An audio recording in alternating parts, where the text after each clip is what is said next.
Një ngjarje e rëndë që përpat mund të përfundonte në një masakër është regjistruar disa orë më parë në Elbasan. Ngjarja ka ndodhur në një lokal të populluar, ku një person ende i pa identifikuar nga policia e shtetit, teksa ndodhej në ambientet e lokalit, ka ndjekur një tjetër shtetas, sapo ky i fundit ka dalë jashtë. Bëhet fjalë për Mir Bitocin, ndaj të cilit personi i armatosur dyshohet se ka nxjerrë armën dhe ja ka drejtuar në kokë në tentativë për ta qelluar. Ka qenë reagimi menjëhershëm i Bitocit, që ka bërë që atentati të dështojë dhe situata të mos përshkallëzohet më tej.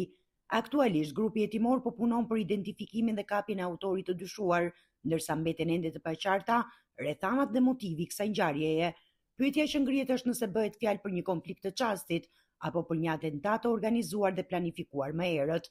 Mir Bitoci nuk jeton në Shqipëri, por jashtë vendit dhe sipas të dhënave rikthehet në Elbasan kryesisht gjatë periudhës së verës.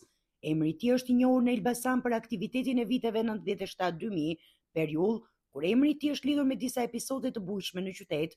Më pas, Bitoci është larguar jashtë Shqipërisë dhe sipas informacioneve paraprake, nuk rezulton të ketë pasur rekorde të reja kriminale.